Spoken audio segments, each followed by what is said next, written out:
বলেছেন। তারপর সুলাইমান কথাবার্তার ধরন পাল্টিয়ে ফেলল এবং অন্যান্য কিছু প্রশ্ন করতে আরম্ভ করলো।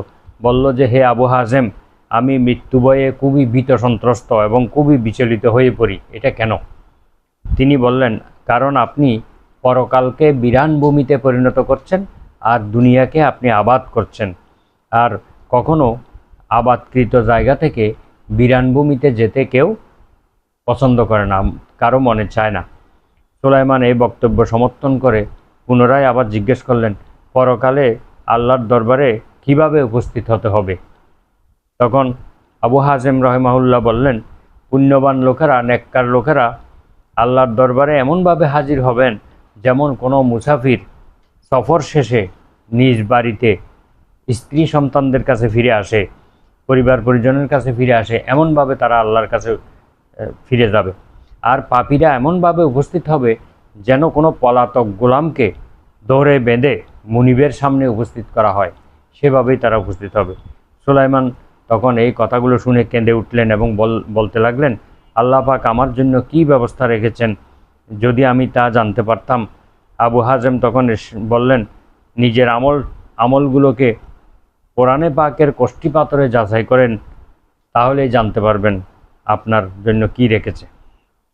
তখন সুলাইমান জিজ্ঞেস করলো, কোরআনের কোন আয়াতে এর সন্ধান পাওয়া যাবে?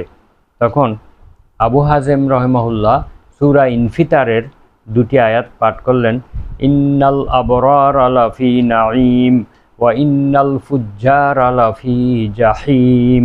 নিশ্চয়ই নেককারগণ জান্নাতে সুখ শান্তির সুখ সম্পদে বসবাস করবেন, অবস্থান করবেন, আর অসৎ এবং অপকর্ম সম্পাদনকারীরা, অবাধ্য ব্যক্তিরা জাহান্নামের কঠিন শাস্তির মধ্যে অবস্থান করবেন। এই আয়াত 2টি তিনি পাঠ করলেন। সুলাইমান বললেন, আল্লাহর রহমত এবং করুণা তো ব্যাপক এবং বিস্তৃত এবং তা অবাধ্যদের পরিবেষ্টিত করে রেখেছে। তখন আবু হাজেম বললেন, ইন্না রহমাতাল্লাহি করিবুম মিনাল মুহসিনিন। নিশ্চয়ই আল্লাহর রহমত হচ্ছে মুহসেন বান্দাদের জন্য খুব নিকটবর্তী, অর্থাৎ সৎকর্মশীল বান্দাদের জন্য আল্লাহর রহমত খুবই নিকটবর্তী, এটা পাপীদের জন্য নয়।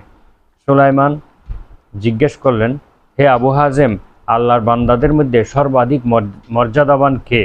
তখন আবু হাজেম বললেন, যে ব্যক্তি শালীনতা এবং মানবতাবোধ এবং পরিচ্ছন্ন জ্ঞান এবং পরিচ্ছন্ন বিবেকের অধিকারী, সে হলো সর্বাধিক সম্মানিত। অতঃপর জিজ্ঞেস করলেন, সর্বোত্তম আমল কোনটি? তিনি বললেন, হারাম জিনিসগুলোকে পরিহার করে